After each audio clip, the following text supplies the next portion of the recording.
వాళ్ళు, అనేక పదవులలో ఉన్నటువంటి వాళ్ళు కూడా 2001 నుంచి ఆనాడు మొదటి సమావేశం ఏదైతే మరి జల విహార్లో జరిగినటువంటి ఆ మొదటి సమావేశం నుంచి ఈనాటి వరకు కూడా ఉన్నటువంటి అనేక మంది ఉన్నారు. మరి అందులో నిన్న మొన్నటి నుంచి 2 సార్లు ఈటల రాజేందర్ గారు పాత్రికేయుల ముందు చాలా విషయాలు మాట్లాడడం జరిగింది. ఒక మాటలో చెప్పాలంటే ఈ ఉద్యమ సమయంలో వారు 2003లో తెలంగాణ రాష్ట్ర సమితి టీఆర్ఎస్ పార్టీలో చేరడం, వారు చేరే నాటికే ఉద్యమం చాలా బ్రహ్మాండంగా రాష్ట్ర వ్యాప్తంగా ఒక మూమెంట్ తీసుకోవడం, అప్పటికే వారు గతంలో ప్రాతినిధ్యం వహించినటువంటి కమలాపూర్ శాసనసభ నియోజకవర్గంలో 2001లో జరిగినటువంటి ఎన్నికల్లో కూడా 4 జడ్పీటీసీ స్థానాలు, 4 ఎంపీపీ స్థానాలు, అదేవిధంగా అనేక మంది సర్పంచులు, ఎంపీటీసీలు, అనేక మంది నాయకులతో కూడుకొని ఉన్నటువంటి సమయంలో 2003లో వారు పార్టీలో చేరడం జరిగింది. పార్టీలో చేరినప్పటి నుంచి ఆయనకు ఇప్పుడు ఆయన ఏదైతే ఆరోపణ చేస్తున్నాడో నాకు గౌరవం దక్కలేదు, విలువ దక్కలేదు అని మాట్లాడుతున్నటువంటిది ఏదైతే ఉందో ఇదంతా కూడా సత్యదూరం అని ఈ సందర్భంగా చెప్పదలుచుకున్నాం. ఎందుకంటే మొదటి నుంచి కూడా అత్యంత ప్రాధాన్యత పార్టీ తనకి ఇవ్వడం అనేటువంటిది మేము కళ్ళారా చూసినటువంటి విషయం. ఒక మాటలో చెప్పాలంటే 2004లో మొదటి శాసనసభకు ఎన్నికలు జరిగినప్పుడు అక్కడ దాదాపు 23 మంది ఆస్పిరెంట్స్ ఉండిన నియోజకవర్గంలో వాళ్ళందరూ కూడా మరి కమలాపూర్ నియోజకవర్గంలో మాకు అవకాశం ఇస్తే పోటీ చేస్తామని చాలామంది అప్పటికే ఉద్యమంలో పనిచేస్తున్నటువంటి నాయకులు ఉండేది. అయినప్పటికీ రాజేందర్ గారు వచ్చిన తర్వాత వారిని గౌరవించి మరి వారికి అవకాశం ఇవ్వడం జరిగింది. ఆనాటి నుంచి మరి ఎమ్మెల్యే గెలిచిన తర్వాత శాసనసభలో ఫ్లోర్ లీడర్గా అవకాశం ఇవ్వడం కావచ్చు, పార్టీలో ప్రధానమైనటువంటి పాత్రలో ఉంచడం కావచ్చు, పనిచేస్తున్న క్రమంలో అనేక అవకాశాలు వారికి ఇవ్వడం జరిగింది. అదేవిధంగా తెలంగాణ రాష్ట్రం ఏర్పడ్డ తర్వాత, ప్రభుత్వం ఏర్పడ్డ తర్వాత అత్యంత గౌరవం రాజేందర్ గారికి మరి దొరికిందనడంలో ఎటువంటి సందేహం లేదు. మొదటి మంత్రివర్గంలో వారికి ప్రధానమైనటువంటి శాఖలు పౌర సరఫరాల శాఖ కావచ్చు, ఆర్థిక శాఖ కావచ్చు ఇచ్చి గౌరవించినటువంటి విషయం మరి తెలంగాణ సమాజానికి తెలుసు. అదేవిధంగా మంత్రివర్గ ఉపసంఘంలో ప్రాధాన్యత ఇవ్వడం, తర్వాత అత్యంత గౌరవం ఇవ్వడంలో ఎటువంటి సందేహం లేదు. మరి వారికి ఇంకా ఎక్కడ ఆత్మగౌరవం దెబ్బతిన్నదో, ఏ రకంగా ఆయన మరి పార్టీకి చిన్నబుచ్చిందో ఆయన నాకైతే అర్థం కాలేదు. మరి ఆయన మొదటి నుంచి కూడా ప్రభుత్వంలో ఇప్పటికి 3-4 సంవత్సరాల నుంచి ఒక అసంతృప్తిని వెళ్ళబోస్తూ సందర్భం వచ్చినప్పుడల్లా పార్టీకి వ్యతిరేకంగా, అదేవిధంగా కేసీఆర్ గారికి వ్యతిరేకంగా మాట్లాడడం అనేటువంటిది కూడా పార్టీ క్రమశిక్షణకు మరి మంచిది కాదు. ఇది ఎన్నోసార్లు పార్టీ వారి దృష్టికి కూడా పార్టీ పెద్దలు తీసుకెళ్లడం జరిగింది. అయినా కన్విన్స్ కాలేదు. ఎందుకు కాలేదో మనకు తెలియదు. మరి ప్రధానమైనటువంటి విషయాలు ఏమన్నా ఉన్నాయా అనంటే ఏం లేవు. ఎక్కడ గౌరవం తగ్గలే, అన్ని విధాల వారికి గౌరవమే దక్కింది. అంతేకాకుండా మరి ఈరోజు కొన్ని ఆరోపణలు ప్రత్యేకంగా చేయడం జరిగింది. ఆయన నేను లేకుంటే ఏమి లేదు అన్నట్టుగా మాట్లాడడం సరికాదు. ఎందుకంటే నీతో పాటు ఎంతోమంది కేసులలో ఉన్నాం, జైళ్ళల్లో ఉన్నాం, ఉద్యమంలో ఉన్నాం. అనేక మంది ఈరోజు పార్టీలో ఆనాటి నుంచి ఈనాటి దాకా కూడా మరి పనిచేస్తున్నటువంటి వాళ్ళు ఉన్నారు. అంతేకాకుండా ఆనాటి నుంచి ఈనాటి నుంచి పనిచేసినప్పటికి కూడా మరి ఏమాత్రం గౌరవం దొరకకున్న పార్టీ పట్ల విధేయతతో తెలంగాణ రాష్ట్రం వచ్చింది, రాష్ట్రానికి మేలు జరుగుతుంది, మాకు పర్సనల్గా మేలు జరగకపోవచ్చు కానీ అనుకున్న తెలంగాణ రాష్ట్రం ఏర్పడ్డది, 6.5-7 సంవత్సరాలలో అనుకున్నటువంటి లక్ష్యాన్ని సాధించేటువంటి దిశగా ప్రభుత్వం పోతుందనే సంతృప్తితో ఈరోజు ఎవరైతే తెలంగాణ వాదులున్నారో అనేక మంది మరి ఈరోజు పార్టీలో పనిచేస్తున్నటువంటి మాట వాస్తవం. ఈరోజు పథకాల పైన కూడా వారు సందర్భం వచ్చినప్పుడల్లా మరి విమర్శించడం అనేది కూడా చాలా బాధాకరం. ఎందుకంటే మరి పథకాల పైన పంట పండితే బతుకుతాం, పరిగేరుకుంటే బతుకం అనేటువంటి మాట ఈరోజు ఉన్నటువంటి పథకాలను ప్రభుత్వం యొక్క విధానాన్ని వ్యతిరేకించినట్టుగా మనం భావించవచ్చు. ఇటువంటి సందర్భాలలో కూడా పార్టీ స్పందించలేదు. ఎందుకు మాట్లాడిండో ఏమో అనే ఉద్దేశంతో మరి ఈరోజు ఏం తక్కువ జరిగింది? తెలంగాణ రాష్ట్రం వచ్చిన తర్వాత అన్ని వర్గాలకు గౌరవం దొరికే విధంగా మరి ముఖ్యంగా ఇరిగేషన్ రంగాన్ని బ్రహ్మాండంగా తీర్చిదిద్దినటువంటి ప్రభుత్వం దేశంలో ఏదైనా ఉన్నది అని అంటే తెలంగాణ ప్రభుత్వం అని ఖచ్చితంగా చెప్పవచ్చు. ఎందుకంటే ఈరోజు 1,20,00,000 ఎకరాలకు నీళ్లు వచ్చేటువంటి ప్రాజెక్టుల నిర్మాణం కావచ్చు, ఏర్పాటు కావచ్చు జరిగి ఈరోజు రైతులందరూ కూడా సంతోషంగా ఉన్నటువంటి రాష్ట్రం తెలంగాణ రాష్ట్రం. అదేవిధంగా 50 సంవత్సరాల నుంచి తీర్చినటువంటి ఏ ప్రభుత్వం వచ్చినా ఎంతమంది ముఖ్యమంత్రులు వచ్చినా ఈ రాష్ట్రంలో ఉన్నటువంటి ప్రధానమైన సమస్య కరెంటు సమస్యకు శాశ్వత పరిష్కారం చూపించినటువంటి ప్రభుత్వం. అదేవిధంగా ఇంటింటికి మంచినీళ్ళు అందించి అనేక సంక్షేమ పథకాలను ఈ రాష్ట్రంలో మరి దేశంలో ఎక్కడ లేనటువంటి పథకాలను అందించి ప్రజల యొక్క మనసులను గెలిచినటువంటి ప్రభుత్వం టీఆర్ఎస్ ప్రభుత్వం. అది మా ముఖ్యమంత్రి కేసీఆర్ గారి యొక్క ఆలోచన విధానంతో ఈరోజు దేశం తెలంగాణ రాష్ట్రం వైపు చూస్తున్నటువంటి తరుణంలో మరి వారు ఈ రకమైనటువంటి మరి భావం ఎందుకు వచ్చింది, ఏ విషయం వచ్చింది, మరి ఆయనకి ఏం మేలు జరగలేదు అని అంటే అనేక రకాలుగా పార్టీతో లబ్ధి పొందినటువంటి లాభపడ్డటువంటి ఈరోజు ఆయననే మరి చెప్తున్నటువంటి విషయాలను బట్టి కూడా మనం అర్థం చేసుకోవచ్చు.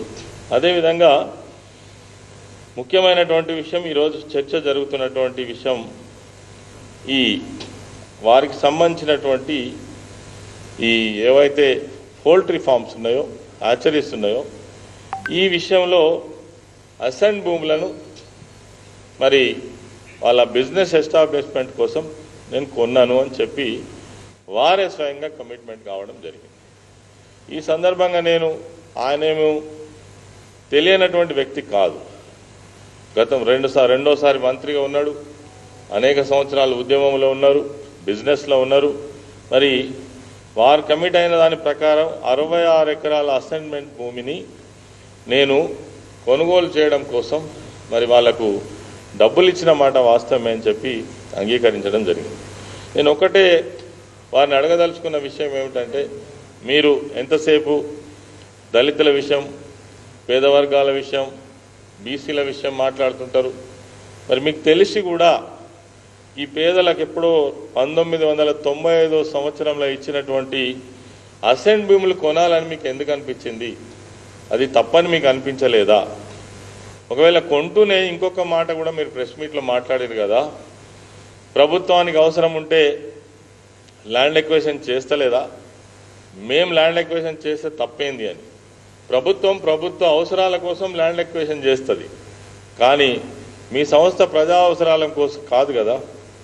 మీకోసం, మీ సంస్థ అభివృద్ధి కోసం మీకు లాభాలు వస్తే మీ కుటుంబానికో మీ సంస్థకో వస్తాయి తప్ప ప్రజలకు చెందేటి కాదు కదా.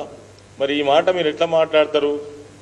మరి కొన్నటువంటి భూములు ఏవైతే ఉన్నాయో మీరు ఇచ్చినటువంటిది 6 లక్షల రూపాయలు ఇచ్చినామని మీరు చెప్పారు. 6 లక్షలలో 2 లక్షల రూపాయలు అడ్వాన్స్ ఇచ్చినామని చెప్పారు. అయితే ఇప్పుడు దళితులు ఎవరైతే ఉన్నారో భూములు కానీ, జాగలు కానీ, ఆస్తులు కానీ లేనటువంటి పేదవాళ్ళనే సంగతి తెలిసి కూడా వాళ్ళ భూమి ఈరోజు ఆ ప్రాంతంలో మీరు కొన్నటువంటి ప్రాంతంలో మినిమం వాల్యుయేషన్ చూసినట్టయితే 50 లక్షల నుంచి ₹1 కోటి ఆస్తి కలిగినటువంటి ఈ ఎకరంన్నర భూములు అంటే దాదాపు ₹1.5 కోటి విలువ చేసేటువంటి భూములు మీరు వాళ్ళ నుంచి 6 లక్షలు ఇచ్చి ఎట్లా కొనాలనుకున్నారు? వాళ్ళకు అవసరాలు ఉంటాయి, ఎస్సీలు కాబట్టి పిల్లల పెళ్లి సమయంలో లేదంటే ఏదైనా అవసరాల నుంచో అమ్ముకుంటారు కావచ్చు. అసైన్మెంట్ ల్యాండ్ యాక్ట్ ఏం చెప్తుందంటే మీరు ఎన్నిసార్లైనా అమ్మినా ప్రభుత్వం దాన్ని తిరిగి తీసుకునే హక్కు ఉన్నది. అసైన్ ల్యాండ్కు సంబంధించినటువంటి భూములను ఎవరు కొనరాదు, అమ్మరాదు అనేటువంటి యాక్ట్ చెప్తా ఉన్నది. అయినప్పటికీ ఇన్ని విషయాలు తెలిసి కూడా మీరు ఈ భూములను కొనడానికి ఎందుకు సాహసం చేసినట్టు? అంటే మీ బిజినెస్ అభివృద్ధి తప్ప మీకు ఎస్సీల పట్ల ఏ రకమైన కన్సర్న్ ఉన్నట్టు నాకు అర్థం కావడం లేదు. దీనికి మీరు సమాధానం చెప్పవలసిన అవసరం కూడా ఉన్నది. మాకు ఆ పక్కన అక్కర ఉండే హ్యాచరీస్ పెడుతున్నాం, ₹100 కోట్ల లోన్ తీసుకున్నాం కాబట్టి ఆ భూమిని తీసుకుంటారా? అవసరమైతే ఎస్సీలను బతికించాలనుకుంటే డెఫినెట్గా ఆ భూములు ఎస్సీలకే ఉండాలని తలవాల్సి ఉన్నటువంటి మీరు ఏ విధంగా ఆ భూములను తీసుకోవడానికి ఇష్టపడ్డరు? ఎందుకు డబ్బులు ఇచ్చిండ్రు? ఒకవేళ డబ్బులు ఇస్తే అక్కడ 50 లక్షల నుంచి ₹1 కోటి 50 లక్షల విలువ ఉంటే 6 లక్షలు ఇవ్వాలనే మీకు ఎందుకు అనిపించింది? ఇది ఎస్సీలకు నష్టం చేసినట్టా, లాభం చేసినట్టా? ఇది మీరు ఒక్కసారి ఆలోచన చేయవలసినటువంటి అవసరం ఉంది. ఎస్సీ సోదరులు కూడా ఆలోచించాల్సినటువంటి అవసరం ఉంది. అదేవిధంగా ఇవన్నీ కూడా మీకు సంబంధించినటువంటి విషయాలు. ఏవి భూములు కొనడం కానీ అమ్మడం కానీ మీకు సంబంధించినటువంటి మీ సంస్థకు సంబంధించినటువంటి విషయాలు. మీరు ఇందులో ఇరుక్కొని భూములు కొని తర్వాత దేవరాంజాల గ్రామంలో కూడా మీరు కొన్నటువంటి భూములు ఏవైతే ఉన్నాయో గతంలో కొన్న భూములు కూడా దేవాదాయకు సంబంధించినటువంటి భూములని మీరే చెప్పిండ్రు. దానిలో 1542 ఎకరాలు అనేక మంది రైతులు కూడా చాలా సంవత్సరాల నుంచి ఉన్నారు. మరి దానిలో మీరు కొనద్దు కదా? దేవాదాయ భూములు కావచ్చు, అసెంట్ భూములు కావచ్చు, లేదంటే వక్ భూములు కావచ్చు, తర్వాత క్రిస్టియన్ భూములు కావచ్చు, ఇవన్నీ కొనద్దు కదా? తెలిసి కూడా మీరు ఎట్లా కొన్నారు? ఇవన్నీ మీకు సంబంధించినటువంటి మీ కంపెనీకి సంబంధించినటువంటి విషయాలు. వీటిపైన ప్రజలు అక్కడ ఉన్నటువంటి రైతులు మీ మీద కంప్లైంట్ చేస్తే ప్రభుత్వం చర్య తీసుకుంటే దానికి మీరు సమాధానం చెప్పాల్సింది పోయి తిరిగి ప్రభుత్వం మీద ముఖ్యమంత్రి గారి మీద మీకేదో అన్యాయం చేసినట్టుగా దాడి చేయడం అనేటువంటిది ఎంతవరకు సమంజసమని ఈ సందర్భంగా మేము ప్రశ్నించదలుచుకున్నాం. ఎందుకంటే మీకు ఎక్కడ అన్యాయం జరగాలి? మీకు ఇన్నిసార్లు పార్టీకి వ్యతిరేకంగా మాట్లాడినా ఎవరు కూడా మీకు మీ మీ మీ మీ గౌరవానికి భంగం కలిగించే విధంగా ఎక్కడ మాత్రం జరగాలి. ఒకవేళ జరిగితే అది 1-2 years నుంచే మీరు మాట్లాడినటువంటి మాటలు ఈరోజు పార్టీ ఏదైతే ఉందో రాష్ట్రంలో బ్రహ్మాండమైనటువంటి శక్తిగా ఎదిగి ఉన్నటువంటి పార్టీ. అధికారంలో ఉన్నాం. ఎమ్మెల్సీలు, ఎమ్మెల్యేలు, జడ్పీ చైర్మన్లు, 100 మంది ఎంపీపీలు, జడ్పీటీలు, సర్పంచ్లు, ఎంపీసీ, చాలా వేల లక్షల మంది సభ్యత్వం కలిగినటువంటి పార్టీని మీరు అడపాదడపా అక్కడక్కడ పార్టీని విచ్ఛిన్నం చేసేటువంటి మాటలు మాట్లాడినందుకు కారణం ఏందో అర్థం కావట్లేదు. అంటే దీన్ని మీరు ఈ పార్టీని ఇంత మంచిగా ఉన్నటువంటి పార్టీని డిస్టర్బ్ చేయడమే మీ ఉద్దేశమా? జరుగుతున్నటువంటి అభివృద్ధిని అడ్డుకోవడమే మీ ఉద్దేశమా? ఇలా దేశంలో లేనటువంటి పథకాలు ఒకవైపు అమలు జరుగుతుంటే మరి మీరు ఎట్లా మాట్లాడతారు? ఈ మాట పరిగెరుకోవడం కాదు. పంట పండాలంటే 1,20,00,000 ఎకరాలకు నీళ్ళిచ్చే ఏర్పాటు చేయడం తప్ప, 24 గంటల కరెంటు తప్ప, ఇంటింటికి మంచి నీళ్ళు ఇచ్చుడు తప్ప, మరి విద్యా వ్యవస్థను బ్రహ్మాండంగా రెసిడెన్షియల్ స్కూల్స్ పెట్టి పేదవాళ్లకు మంచి విద్యను అందించుడు తప్ప, కళ్యాణ లక్ష్మి తప్ప, రైతులకు పంట సహాయం చేయడం తప్ప, అంటే ఎన్నో పథకాలు దాదాపు 100 పథకాలు అమలు జరుగుతుంటే ఏ ప్రభుత్వమైనా, ఏ రాష్ట్రమైనా, ఏ దేశమైనా వాళ్ళ యొక్క ఆర్థిక స్థితిగతులను బట్టి వాళ్ళ ప్రోగ్రామ్స్ ఉంటాయి తప్ప అకస్మాత్తుగానే వాళ్ళ ప్రోగ్రామ్స్ ఉండవు. కాబట్టి మరి ఏమీ లేనటువంటి పరిస్థితి నుంచి ఈరోజు తెలంగాణ రాష్ట్రం ఇంత గొప్పగా ముందుకు వచ్చినటువంటి సందర్భంలో ఈ 6 ఏళ్లలో 60 సంవత్సరాల అభివృద్ధిని చేసి చూపించినటువంటిది ఇలా ప్రజలు ఆమోదిస్తున్నారు. ఈరోజు అనేక సందర్భాలు జరిగినటువంటి ఎన్నికల ఫలితాలు చూడొచ్చు. ఎమ్మెల్సీ ఎలక్షన్లలో ఎవరు ఉంటారు? గ్రాడ్యుయేట్స్ ఉంటారు. అందరు విఘ్నులు చదువుకున్నటువంటి వాళ్ళు ఇచ్చినటువంటి రిజల్ట్. ఈరోజు బై ఎలక్షన్స్ నాగార్జున సాగర్ ప్రజలు ఇచ్చినటువంటి రిజల్ట్. మున్సిపాలిటీస్ దాదాపు రాష్ట్రంలో వివిధ ప్రాంతాల్లో జరిగినాయి. వాళ్ళు ఇచ్చినటువంటి రిజల్ట్ ప్రజల అభిప్రాయం ఒకవైపు ఉంటే, ఒక తీరుగా ఉంటే, మీరు ఒంటరిగా ప్రభుత్వంలో ఏదో జరుగుతుంది, ఏదో లేదు, ఏదో కావాలని మీకు మీరే అతిగా ఊహించుకొని మరి మీరు ఈ విధంగా మాట్లాడడం అనేది కరెక్ట్ కాదు. ఏదైనా ఉంటే మీ భూములకు సంబంధించినటువంటి విషయం, మీ సంస్థకు సంబంధించినటువంటి విషయం, మీ వ్యాపారానికి సంబంధించినటువంటి విషయం మీరు క్లారిటీ చేయాల్సింది పోయి తిరిగి ముఖ్యమంత్రి గారి మీద దాడి చేయడం, ప్రభుత్వం పనిగట్టుకొని మా మీద కుట్ర చేసిందని చెప్పడం ఏదైతే ఉందో ఇది సరైనటువంటిది కాదు అని ఈ సందర్భంగా తీవ్రంగా ఖండించడం జరుగుతూ ఉంది. అదేవిధంగా కొన్ని మాటలు మీరు మాట్లాడుతూ ఉన్నారు. ఏమంటే గతంలో నేను మమ్మల్ని చాలా గొప్పగా ఒక సొంత తమ్ముళ్ళలాగా చూసిండ్రు కేసీఆర్ గారు, దగ్గర తీసిండ్రు. మరి ఆ రోజు తమ్ముని, ఈరోజు నేను దయాన్ని అని అంటే వాస్తవంగా మీకు మీరు అనుకున్నారు తప్ప ఎక్కడ మిమ్మల్ని తక్కువ చూపించింది ఎక్కడ లేదు. ఎక్కడైనా ఉంటే మీరు స్పెసిఫిక్గా ఒక ఆరోపణ కూడా చేయడానికి కూడా మీకు అవకాశం లేదు.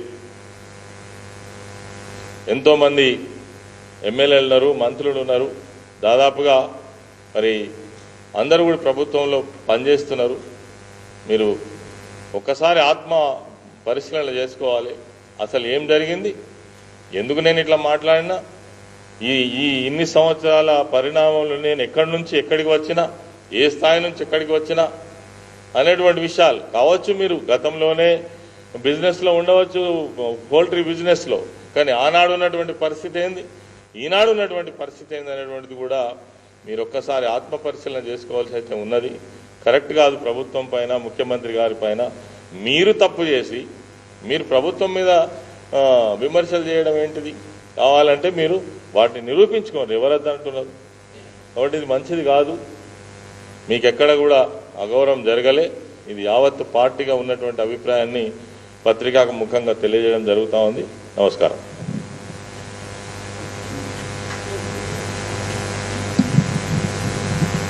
గౌరవ పత్రికా సోదరులందరికీ నమస్కారం తెలియజేసుకుంటూ, గత 3 రోజుల నుంచి పరిణామాలన్నీ కూడా మీరు చూస్తున్నారు. గౌరవ ముఖ్యమంత్రి గారి మీద వ్యాఖ్యలు చేసే స్థాయికి ఈరోజు ఈటల రాజేందర్ గారు మాట్లాడుతున్నారు. వాస్తవంగా చెప్పాలంటే ఈటల రాజేందర్ గారు ఒక మేకవన్న పులి, బీసీ ముసుగులో వేసుకున్న పెద్ద దొర. గౌరవ ముఖ్యమంత్రి గారు ఆయన దొర అని అన్నాడు, కానీ ఏ రోజు గౌరవ ముఖ్యమంత్రి గారు దొర అని చెప్పుకోలేదు. నేను కాపోనని చెప్పుకున్నాడు తప్ప ఇప్పుడు దొర అని చెప్పుకోలేదు. కానీ బీసీలు, ఎస్సీలు, ఎస్టీలు అందరిని కాపాడుతున్న వ్యక్తి బీసీ ముసుగులో, బడుగు బలహీన వర్గాల ముసుగులో ఉన్న పెద్ద దొర ఈరోజు ఈటల రాజేందర్ గారు. హుజరాబాద్కి వెళ్తే బీసీ, హైదరాబాద్కి వెళ్తే ఓసీ. ఇది ఇతని తతంగం. ఇతను గౌరవ ముఖ్యమంత్రి గారి మీద అనుచిత వ్యాఖ్యలు చేసే స్థాయికి వచ్చింది. తనే చెప్తున్నాడు ఈరోజు. తనే ఏం చెప్పాడు? రాజశేఖర రెడ్డి గారితో నేను మాట్లాడాను అసెంబ్లీలో, కిరణ్ కుమార్ రెడ్డితో మాట్లాడినా, అసెంబ్లీలో స్పీచ్ ఇచ్చిన మాట్లాడిన. దేని గురించి మాట్లాడాడు? తన సొంత ఉన్న దేవరాయాంజలి భూములు కన్వర్షన్ కోసం మాట్లాడే తప్ప కానీ ఏ రోజు అసెంబ్లీలో తన ముదిరాజులకు చేప పిల్లలు కావాలి, తన బడుగు బలహీన వర్గాలకు పథకాలు కావాలి అని ఏ రోజు కూడా శాసనసభలో మాట్లాడలే. ఇదే కిరణ్ కుమార్ రెడ్డితో కానీ, ఇదే రాజశేఖర రెడ్డితో కానీ మాట్లాడలే. మాట్లాడింది ఏంటంటే దేవరాయాంజలి భూమిని కన్వర్ట్ చేయాలి అని, నా భూములు నేను చెప్పి మాట్లాడింది. కానీ ఏ రోజు కూడా గౌరవ ముఖ్యమంత్రి ఇచ్చిన ఫ్లో లీడర్ను మిస్యూజ్ చేశాడు తప్ప కానీ బడుగు బలహీన వర్గాల కోసం ఒక్క రోజు కూడా మాట్లాడిన పరిస్థితి లేదు. కానీ గౌరవ ముఖ్యమంత్రిగా తను మాట్లాడకున్నా కేసీఆర్ గారు ఈరోజు ముదిరాజులకు ఆర్థికంగా ఎదిగే విధంగా చేప పిల్లలు వేసిన ఘనత, ముదిరాజులకు నీళ్లు అవైలబుల్ కావాలని చెప్పి మిషన్ కాకతీయ మీద చెరువులు తవ్విన ఘనత ఈరోజు కేసీఆర్ గారు. మరి ఏ రోజున కేసీఆర్ గారికి చెప్పావా నువ్వు చేపల పిల్లలు కావాలి మా ముదిరాజులు? కానీ చెప్పలే. ఈరోజు పదవి పోగానే నా ముదిరాజులు, నా బీసీలు నాకు కావాలంటున్నావు. మరి పదవి ఉన్నప్పుడు ఎప్పుడు గుర్తు రాలేదే మేమందరం? ఏ రోజు కూడా పదవి ఉన్నప్పుడు బడుగు బలహీన వర్గాలను మీరు దగ్గర తీయలే కదా? నీ పార్ట్నర్స్ ఎవరుడంగా బడుగు బలహీన వర్గాలు లేరు కదా? మొన్ననే చెప్తావు నా పార్ట్నర్స్ గీలు అని. ఏ రోజున అక్కడ ముదిరాజు బిడ్డ అయినా కానీ, బీసీ బిడ్డ అయినా కానీ నీ పార్ట్నర్ ఉన్నాడు ఆచరిసిల్లల్లా? దగ్గర రానిచ్చిన ఎవరినన్నా? ఈరోజు పదవి వంగనే రాష్ట్ర వ్యాప్తంగా ఉన్న ముద్రాల బిడ్డలు రావాలి, బీసీలు రావాలి అని పిలుపునిస్తే ఎవరు రాలే. ఎవరు రాకపోతే ఏం చెప్పాడు? నేనే వద్దన్న కరోనా గురించి అని చెప్పాడు. మళ్ళీ తెల్లారి బండ్లు వేసుకుని పోవడము. ఇది ఇతన్ని ఉన్న నైజంగా భావిస్తున్నాం. ఈరోజు కమలాపు 2003లో టీఆర్ఎస్ పట్ల జాయిన్ అయినావు, 2001లో టీఆర్ఎస్ స్థాపించారు. కమలాపూర్ నియోజకవర్గంలో చీమలు పెట్టిన పుట్టలో పామై దూరినవు. మీరు రాకముందు 2001లో అన్ని జడ్పీటీసీలు అన్ని ఎంపీపీలు గెలిచినాం. అది చూసి ఈరోజు పుట్టలో మీరు చేరారు. చేరి ఒక్కొక్క తెలంగాణ బిడ్డను బయటకు పంపించే ప్రయత్నం చేశారు. విత్ ఎవిడెన్స్ చెప్తున్నాం. ఇన్ని రోజులు ఎందుకు మాట్లాడలే అంటే, ఈరోజు గౌరవ ముఖ్యమంత్రి గారి కుటుంబం మేమందరం. కానీ గౌరవ ముఖ్యమంత్రి గారి మీద నేను అనుచిత వ్యాఖ్యలు చేసినప్పుడు మేము ఊపిన పరిస్థితి ఉండదు. కాబట్టి దయచేసి ఇప్పుడే వారు చెప్పారు ఎంపీపీలు గెలిచినామని. 2001లోనే కరీంనగర్ జిల్లా జడ్పీ చైర్మన్ కైవసం చేసుకున్నాం మేము. అప్పుడు నువ్వు రాలేదే పార్టీలో. ఇప్పుడు బీసీలు అని చెప్పావే, బీసీలను ఎదగకుండా చేసే ప్రయత్నం చేశారు. పక్కకున్న బీసీని ఒడగొట్టే ప్రయత్నం చేశారు. 2018లో ఎమ్మెల్యేగా ఒడగొట్టే ప్రయత్నం చేశారు. ఎందుకంటే ఎవరు ఉండదు బీసీలల్లో, మంత్రిత్వ శాఖ వస్తే నాకే రావాలి అని ఎదిగేటోళ్ళను కూడా ఒత్తే ప్రయత్నం చేసినాం. ఈరోజు ఇంకేమన్నారు మన ప్రెస్ మీట్లో? నా మీద పోటీ పెట్టిన వ్యక్తికి పార్టీయే సహకారం చేసింది, నన్ను ఓడగొట్టే ప్రయత్నం చేసిందని చెప్పి మొత్తం తప్పుడు మాట మాట్లాడుతున్నాడు. మాకు ఇచ్చే బీఫాము పవిత్ర గ్రంథం. కేసీఆర్ గారు ఇచ్చిన బీఫామ్ అంటే పవిత్ర గ్రంథం. అది వ్యక్తులు చూడం, ఇటర్లేందరా వ్యక్తి కాదు. ఆ బీఫామ్ గెలవాలని ప్రయత్నం చేస్తాం. కానీ మీరు టీఆర్ఎస్ పట్టించిన బీఫామ్ గెలిచే ప్రయత్నం, ఓడగొట్టే ప్రయత్నం చేశారు. ఈ ఎవిడెన్స్ మొత్తం మీకు చెప్తాం. మీకు ఒకటి, కళ్యాణ లక్ష్మి వద్దంటావు, ఆసరా పెన్షన్ పరిగంటావు. అంటే ఈరోజు ముదిరాజు బిడ్డలకి చేపలు కూడా మీరు పరిగని మాట్లాడుతున్నట్ట, కించపరిచేదని మాట్లాడుతున్నావా? ఇదేనా మీ సంస్కారం? ఈరోజు బీసీ గురించి మాట్లాడే పరిస్థితి ఉండదు. ఈరోజు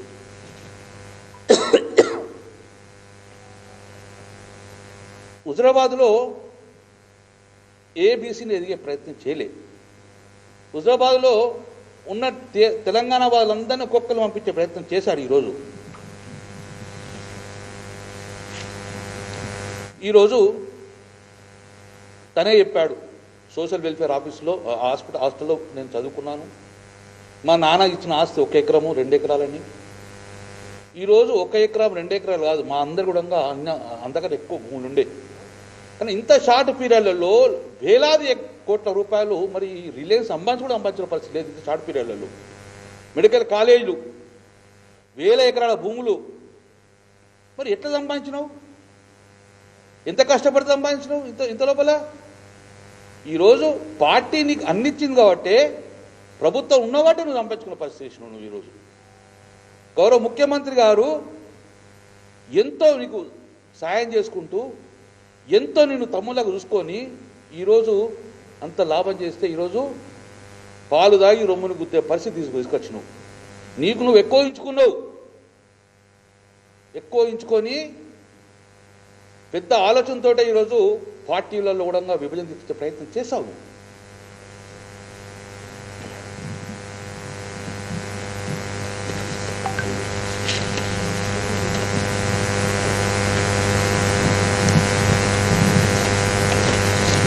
ముఖ్యంగా ఒకసారి చూడండి, ఎప్పుడన్నా మొన్న ఎమ్మెల్సీ ఎలక్షన్ జరుగుతున్నాయి. ఎమ్మెల్సీల గెలవంగానే ముఖమంతా మాడిపోడు, ఓడిపోతే మాత్రం నవ్వడం. ఒక పార్టీ కన్నతల్లి. పార్టీ గెలిస్తే సంతోషపడే వ్యక్తి కాదు, అందరూ సంతోషపడితే బాధపడే వ్యక్తి. అంటే మనసులో ఎప్పటి నుంచో కూడా ఒక విద్వేషం పెట్టుకున్నాడు పార్టీ మీద, ప్రభుత్వం మీద. అంటే ఆయన చెప్పకనే ఆయన ఊహకు వేరే ఆలోచన ఉన్నది కాబట్టి ఈరోజు అనుచిత వ్యాఖ్యలు చేసే పరిస్థితి వచ్చింది. ఈరోజు ప్రతి ఒక్క ప్రతిపక్ష నాయకులతో టచ్లు ఉంటాయి. టీఆర్ఎస్ పార్టీ నాయకులతోటి విభేదిస్తారు. అందుకే ఈరోజు అందరిని సపోర్ట్ చేస్తున్నారంటే ఎప్పుడు అటు సపోర్ట్ చేస్తూ ఉంటావు కాబట్టి పార్టీ కన్న తల్లి పార్టీ ఏది తీసుకున్నాడో దాని స్టాండ్ ఉండే పరిస్థితి ఉండదు ఈరోజు తెలంగాణ జోహులతో చేతులు కలుపుతాయి ఈరోజు కాబట్టి దయచేసి మీ అందరికీ కూడా ఒకటే రిక్వెస్ట్ చేస్తున్నాం మేము ఈరోజు మా పార్టీ హుజరాబాద్లో చాలా స్ట్రాంగ్ ఉన్నది గతంలో స్ట్రాంగ్ ఉన్నది కాబట్టి అక్కడికి పోయి నేను గెలిపించిండ్రు 6 సార్లు గెలిచిన నేను అంటే నువ్వు కాదు గెలిచింది కేసీఆర్ బొమ్మ నేను గెలిపించింది కేసీఆర్ బొమ్మ మీద నువ్వు గెలిచావు టీఆర్ఎస్ పార్టీ జెండా మీద నువ్వు గెలిచావు కేసీఆర్ గారి నీళ్లు కరెంటు చూసి నీకు ఓటేశారు వాడు ఈటలందరూ కాదు ఎవరిని పెట్టినా కేసీఆర్ బొమ్మ గెలుస్తాం ఇప్పుడు జానారెడ్డి లాంటి పెద్ద పెద్ద నాయకులు మొన్న ఓడిపోయారంటే ఇప్పుడు అవతల కేసీఆర్ బొమ్మ ఉన్నది కాబట్టి గెలిచినాం ఈరోజు ఎమ్మెల్సీలు గెలిచాయి ఈరోజు కార్పొరేషన్ చైర్మన్లు గెలిచాయి అన్ని గెలిచినట్టే just because of TRS party KCR బొమ్మ 6 సార్లు గెలిచిన మా హుజరాబాద్ గెలిచిన అంటే గెలుపు నీది కాదు టీఆర్ఎస్ పార్టీ కేసీఆర్ గెలుపు అని కూడా మీరు బాధపెట్టుకోండి ఈరోజు కమలాపూర్ నియోజకవర్గం ఉన్నప్పుడు అప్పుడు హుజరాబాద్ కాన్స్టిట్యున్సీలో కెప్టెన్ లక్ష్మీమంత్రవసు లీడ్ చేస్తుండే కానీ ఎప్పుడైతే కమలాపూర్ విడిపోయి హుజరాబాద్ వచ్చినప్పుడు గౌరవ ముఖ్యమంత్రి మాట మీద క్యాప్టెన్ సాబ్ ఉస్మాబాద్ పంపించేసి హుజరాబాద్ తనకి ఇచ్చాడు మేమంతా గౌరవిస్తాం క్యాప్టెన్ సాబ్కు పార్టీని కానీ ఎప్పుడైతే వారి భార్య ఎంపీ పోయిందో అవిశ్వాసం పెట్టించారు వారి మీద క్యాప్టెన్ సాబ్ భార్య మీద ఈరోజు 2014లో మన హుజరాబాద్ మున్సిపాలిటీ టీఆర్ఎస్ పార్టీ మొత్తం కేసీఆర్ బొమ్మ మీద టీఆర్ఎస్ పార్టీ క్లీన్ స్వీప్ చేసింది హుజరాబాద్లో అన్ని కౌన్సిలర్లు టీఆర్ఎస్ పార్టీలో చేయలే వేరే కాంగ్రెస్ పార్టీ తీసుకొచ్చి చైర్మన్ చేసే పరిస్థితి వచ్చింది ఆ రోజు హుజరాబాద్లో ఇది సాక్ష్యాలు దీస్ ఆర్ ఎవిడెన్స్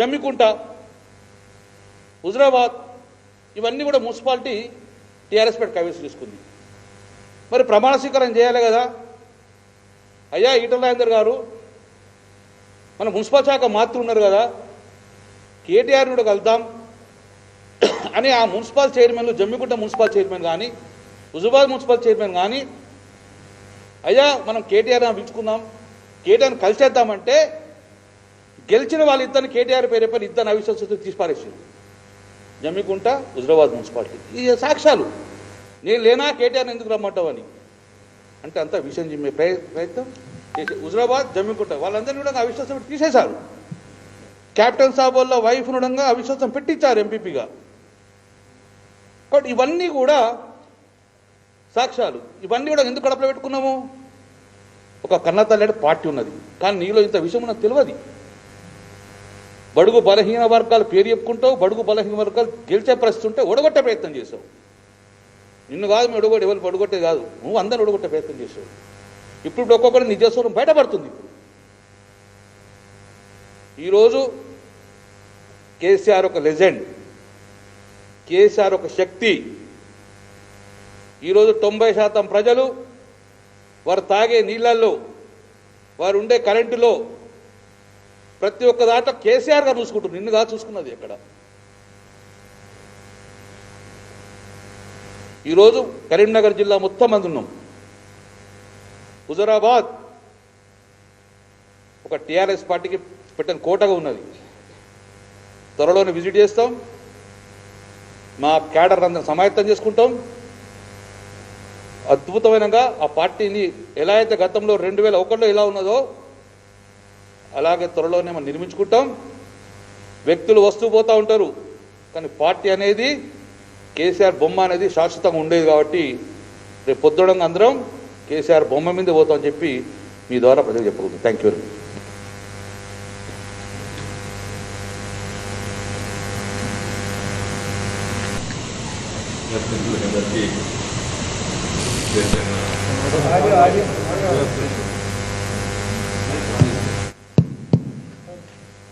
ప్రెస్ మిత్రులకు అందరికీ పేరు పేరున నమస్కారాలు. ఇప్పటివరకు పెద్దలు రాష్ట్ర మంత్రివర్యులు కుప్పల ఈశ్వర్ గారు, అదేవిధంగా రాష్ట్ర మంత్రివర్యులు గంగుల కమలాకర్ గారు చాలా విషయాలు మాట్లాడారు. టిఆర్ఎస్ పార్టీ ఆవిర్భించకంటే ముందు ఒక సంవత్సరం కాలం పాటు కేసీఆర్ గారు వివిధ రాజకీయ ఆలోచనలు ఉన్నటువంటి వ్యక్తులతోని, మేధావులతోని తెలంగాణ సమస్యలపైన, తెలంగాణ ఎందుకు ఈ గోస, తెలంగాణ ప్రాంతంలో నాడు జరుగుతున్నటువంటి అలజడులు, అశాంతి, రైతుల ఆత్మహత్యలు, యువకుల్ని నక్సలైట్ల పేరిట కాల్చేయడము, పోలీసులు చచ్చిపోవడము, మళ్ళీ నక్సలైట్ల దాడితో ఒక అలజడి యావత్తు తెలంగాణలో ఎవరు కూడా శాంతియుతంగా ఒక బతకాలనేటువంటి తీపితో ఎవరు లేరు ఆ రోజు తెలంగాణ సమాజం, ఆనాటి ఆంధ్రప్రదేశ్ రాష్ట్రంలో. అప్పుడు తెలంగాణ ప్రత్యేక రాష్ట్రం అయితేనే తెలంగాణ ప్రజల సమస్యల పరిష్కారం అయితేనే చర్చలు జరుగుతున్న రోజులలో అతి కొద్ది మందిలో నేనొకరు. తెలంగాణ ప్రజల సమస్యల పరిష్కారానికి తెలంగాణ రాష్ట్రం ఒకటే దీనికి భవిష్యత్తు ఈ ప్రజలకి అని చెప్పి ఆలోచన చేసి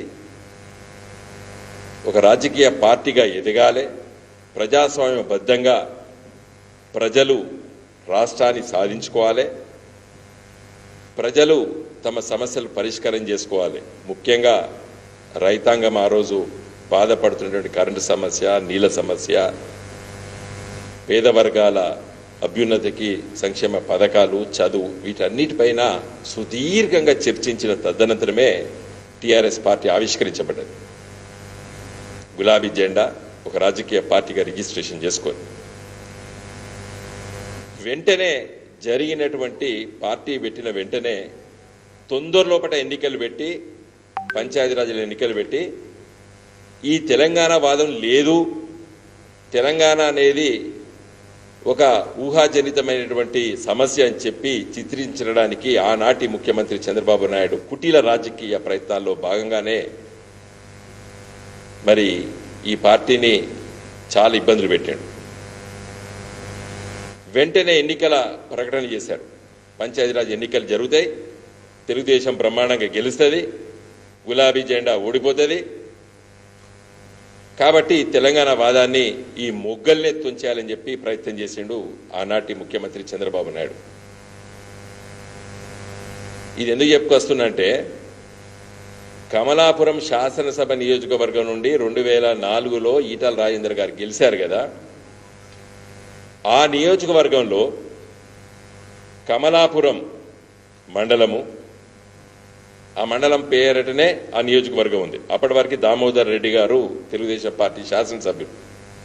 జమ్మికుంట, వేణువంక, శంకరపట్నంలో కొంత భాగం, మానకొండూరు మండలంలో కొంత భాగంగా ఉన్నటువంటి ఆ శాసనసభ నియోజకవర్గంలో 2001లో పంచాయతీరాజ్ ఎన్నికలు జరిగినప్పుడు రైతు నాగలి గుర్తుపైన పోటీ చేశాం టిఆర్ఎస్ పార్టీ. ఇప్పుడు కారు వచ్చింది, అప్పుడు రైతు నాగలి పార్టీ పోటీ చేస్తే కమలాపురం జెడ్పీటీసీ, ఎంపీటీసీలు ఎంపీపీ చేసుకున్నాం.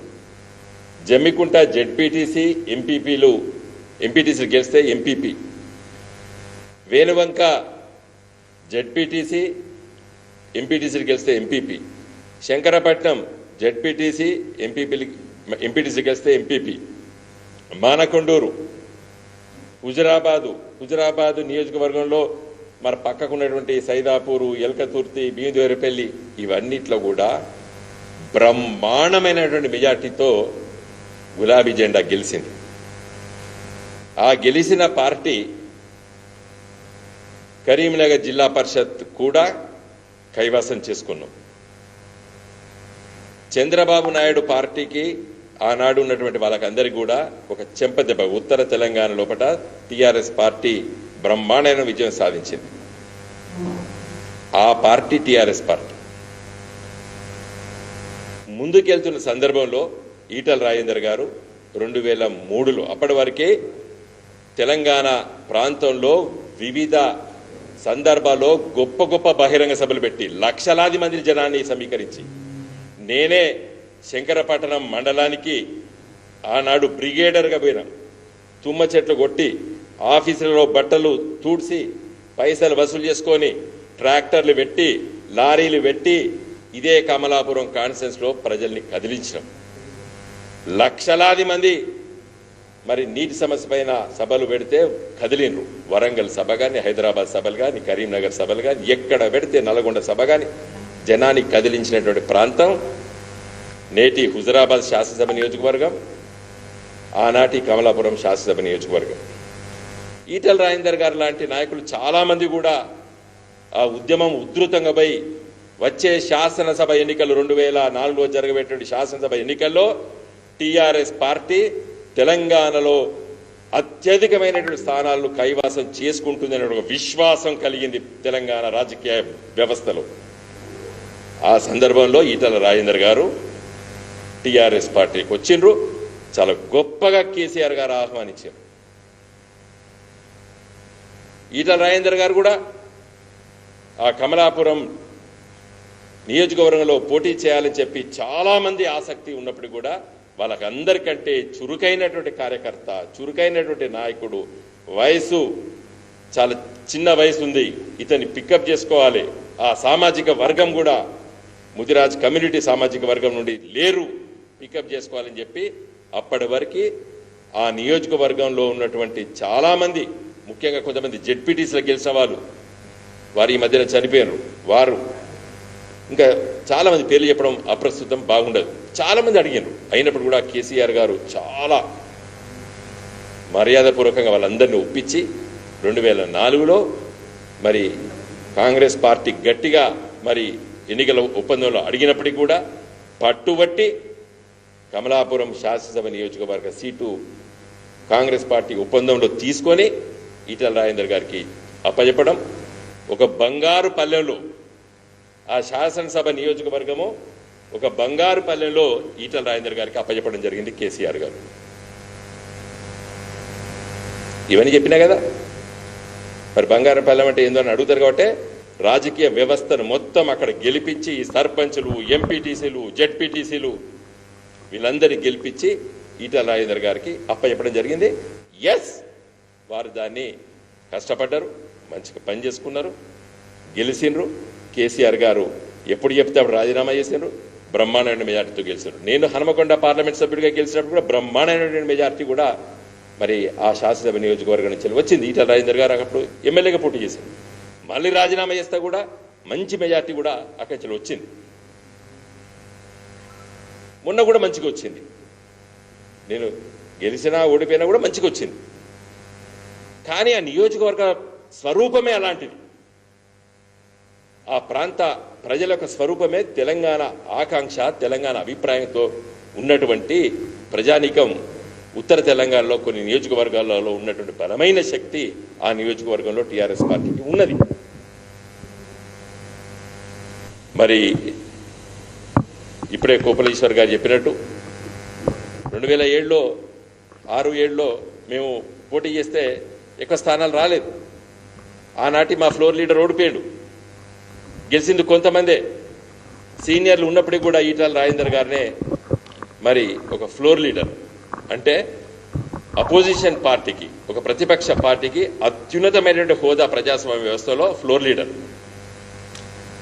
అధికార పక్షం అయితే ముఖ్యమంత్రి. ఆనాడు మీకు ఫ్లోర్ లీడరు పదవి కేసీఆర్ గారు అప్పచెప్పారు. ఎందుకంటే ఇదంతా చెప్పాలి, ప్రజలకు అందరికి తెలుసు. మరొకసారి నెమరువేయడం ప్రజలకు తెలియక కాదు, ప్రజలకు స్పష్టంగా ప్రజలందరూ కూడా చాలా స్పష్టతతో ఉన్నారు. కేసీఆర్ ఇంకేం చేయాలి ఈయనకు అని కూడా అడుగుతున్నారు. ఫ్లోర్ లీడర్ తర్వాత ఉద్యమ నేపథ్యం 2009 నుండి 2014 వరకు తెలంగాణ రాష్ట్ర సమితి విరోచితమైనటువంటి పోరాటాల లోపల మీకు సముచితమైన స్థానం కేసీఆర్ గారు కల్పించారు. అది మీరు నిన్న టీవీలో కూడా మీరే చెప్పారు. నన్ను మొత్తం ఆదిలాబాద్ నుంచి కింది దాకా నన్ను పరిచయం చేసిండ్రు మీరే అని చెప్పిండ్రు. చెప్పక తప్పదు మీకు కానీ ఎవరికైనా కానీ. కేసీఆర్ గారు చెప్తేనే కదా మనం అందరం నాయకులమైనాం, ఎంపీలమైనాం, ఎమ్మెల్యేలైనాం. ఒక కొత్త రాజకీయ వ్యవస్థను నిర్మించి ఒక కొత్త రాజకీయ పార్టీని క్రియేట్ చేసి ఆనాడు బలవంతులు తెలుగుదేశం పార్టీ, కాంగ్రెస్ పార్టీ తెలంగాణోడు పార్టీ పెట్టి ఆ పార్టీని గెలిపించే స్థాయికి తీసుకొస్తాడా అని చెప్పి నవ్వుకున్న రోజులు. ఆ రోజుల్లో కేసీఆర్ గారు ఈ లీడర్షిప్ అంతా కూడా తయారు చేసింది కరీంనగర్ జిల్లాలో కానీ మొత్తం యావత్ తెలంగాణలో కానీ. నేను అడుగుతున్నా, ఏదైనా సమస్య పైన భిన్నమైన అభిప్రాయాలు ఉంటే ప్రజాస్వామ్యం లోపల చర్చించుకోవచ్చు, మాట్లాడుకోవచ్చు, చేసుకోవచ్చు. ఏమీ లేవు. నాకు ఇవాళ ఎందుకు ఈ విధంగా మాట్లాడాలనుకున్నానంటే, రాత్రి హుజురాబాద్లో Etela CM, Etela CM, CM down down, Etela CM అని నినాదాలు మరి వాట్సాప్లో దాంట్లో దీనిలో చూసిన. అంటే ఒక రాజకీయ పార్టీలో ఉంటూ ఒక రాజకీయ ఉద్యమాన్ని నడిపిన పార్టీ, ఉత్త పార్టీ కాదు ఇది. ఈ పార్టీని ఆవిష్కరించింది, ఈ రాజకీయ వ్యవస్థను ఆవిష్కరించిందే కేసీఆర్.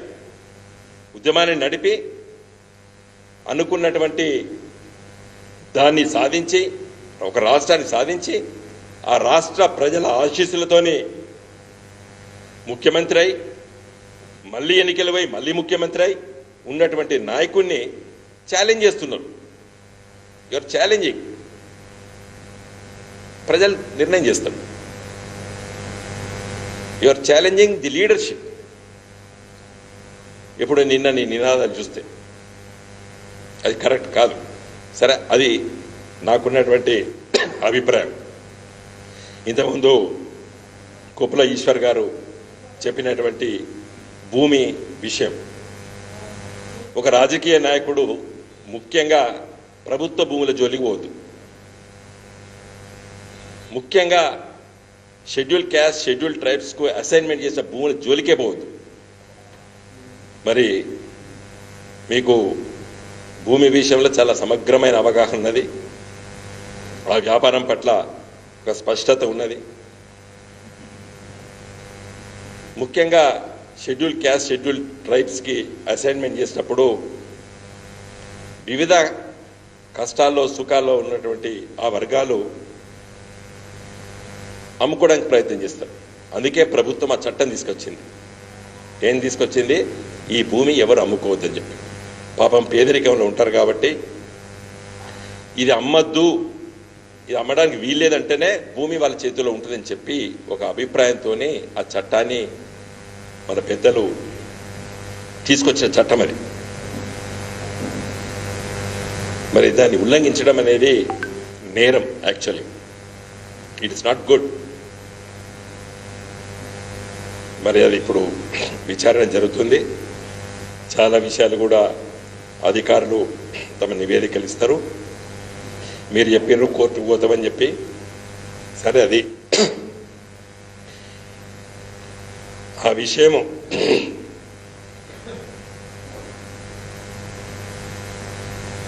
ఎవరిని అడిగినా కూడా, సామాన్య ప్రజలు ఎవరిని అడిగినా కూడా అది తప్పని చెప్తారు. నాకు అర్థం కాదు ఏంటంటే, దాన్ని తప్పు లేదు అని చెప్పడానికి చిత్రీకరించడం, నేను మాట్లాడడం అయితే కరెక్ట్ కాదు. ఈటల రాజేందర్ గారు తప్పు చేసినప్పుడు అది అసలు జోలికే పోవద్దు. పోయినప్పుడు తప్పు జరిగినప్పుడు అది తప్పు కాదు, అసైన్మెంటు అక్విజేషన్ చేయాలనేది కూడా కరెక్ట్ కాదు. సరే, ఆ డీటెయిల్స్ అని కూడా ఇప్పుడు విచారణ ఉన్నట్టు కాబట్టి ఎక్కువ విషయాలు మాట్లాడడం సబబు కాదు, ఎందుకంటే అది బాగుండదు. చివరిగా నేను చెప్పేది ఏంటంటే, హుజురాబాద్ శాసనసభ నియోజకవర్గంలో ప్రతి సంవత్సరం ఏది కావాలంటే అది ముఖ్యమంత్రి గారు శాంక్షన్ చేశారు. చివరిగా మొన్న కాకతీయ కెనాల్ని కూడా మరి దాన్ని స్టెబిలైజ్ చేయాలి, నీళ్లు ప్రతి ఎకరానికి రావాలి. వేలువంక మండలము, శంకరపట్నం మండలము, జమ్మికుంట మండలము, ఇప్పుడు కొత్తగా ఏర్పడ్డ ఇల్లంతకుంట మండలము, కమలాపురం మండలంలో ఉన్నటువంటి ప్రతి గ్రామానికి ప్రతి ఎకరానికి నీళ్ళు ఇప్పుడు ఎట్లా వస్తున్నాయి, అప్పుడు ఎట్లా వచ్చినాయి కాంగ్రెస్ గవర్నమెంట్. తెలదా ఈటల రాజేందర్ గారికి? ముఖ్యమంత్రి గారు మీరు ఎప్పుడు అడిగితే అప్పుడు, ఎన్ని డబ్బులు అడిగితే అన్న డబ్బులు ఇచ్చి ఎస్ఆర్ఎస్పి కెనాల్స్ ఎంత వైభవంగా తీర్చిదిద్దిండ్రు. ఇవాళ 3-4 శాసనసభ నియోజకవర్గాలు తూర్పు పశ్చిమ గోదావరిని మరిపిస్తున్నాయి. కారణం ఎవరు? కేసీఆర్ కాదా? ఎందుకు అంటే రాజకీయంగా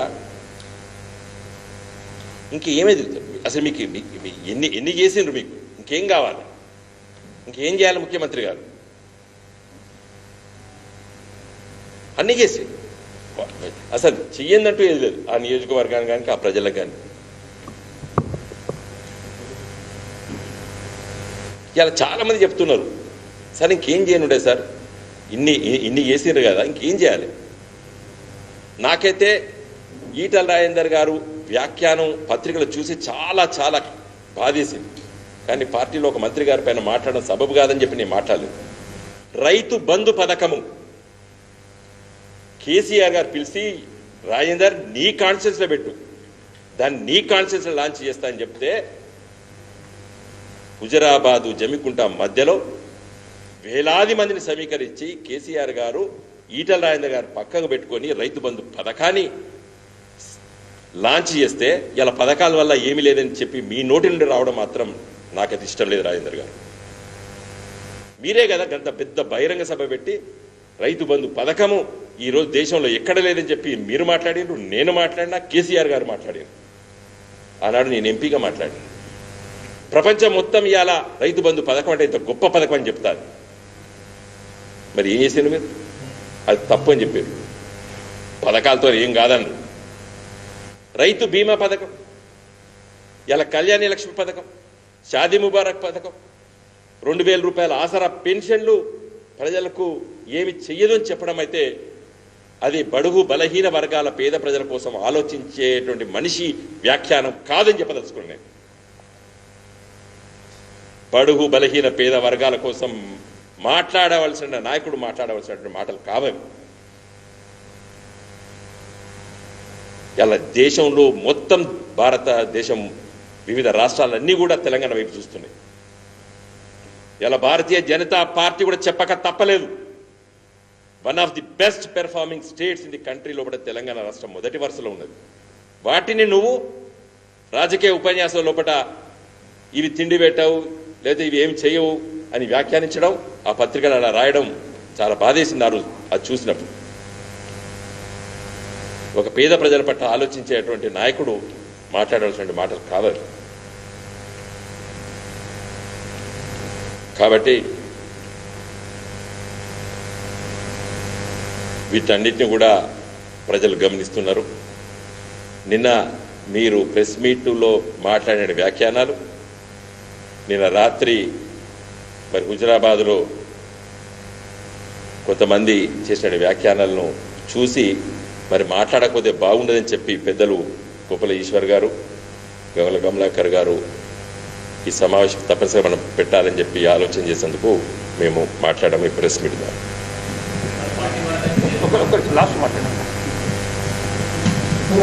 చివరికి ఒక్కటి మాత్రం చెప్పగలుగుతాము. మొన్న ఒక వాక్యాలు చేసుకుంటూ ముఖ్యమంత్రి గారి దగ్గర ఉన్న మంత్రులు ఎమ్మెల్యేలు ఎవరు సాటిస్ఫై లేరు అన్నారు.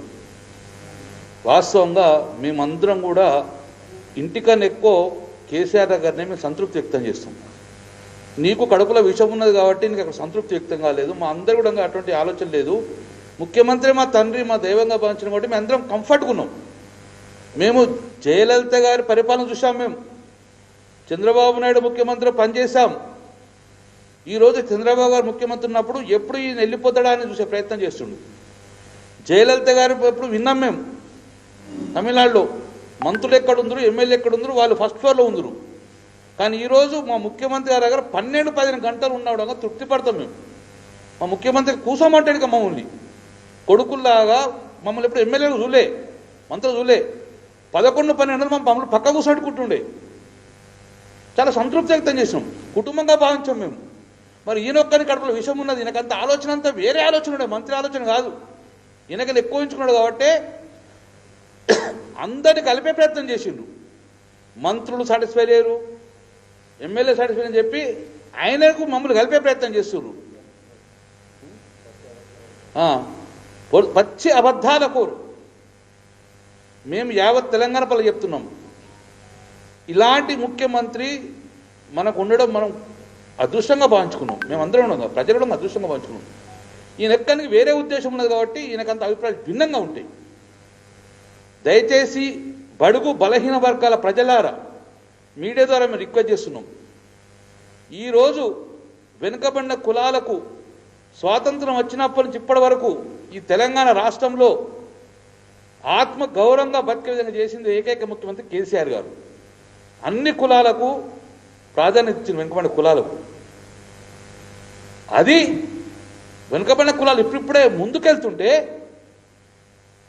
ఈయన ఒక్కడే బడుగు బలహీన వర్గాలను పేరు చెప్పుకొని పెద్ద దొరగా చేసుకొని ఈరోజు అతిగా ఊహించుకున్నాడు. కాబట్టి మేము బడుగు బలహీన చెప్తున్నాను, ఈరోజు ముఖ్యమంత్రి గారే మన నాయకుడు.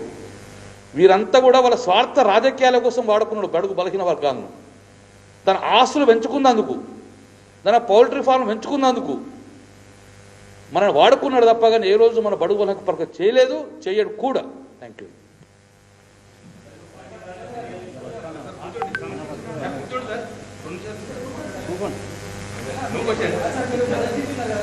మీ పార్టీ వ్యతిరేకిందని చెప్పి రైడ్ చేపిస్తున్నారా? మీరు పార్టీని వ్యతిరేకిస్తున్నారు, పార్టీలో ఉంది వ్యతిరేకంగా మాట్లాడినారు కదా, దానికోసమని ఈ రైట్స్ ప్రతి కేసులో అట్లా కబ్జా ఇవన్నీ వచ్చినాయి సార్. ఎందుకు వచ్చిందని మీ పార్టీలో మీ మంత్రిగా ఉన్నాడు కదా, ఎందుకు వచ్చింది అసలు మీరు? ఇప్పుడు చాలా మంది మీద ఆరోపణలు వచ్చినాయి, వాళ్ళంతా విచారణ చేయలేదు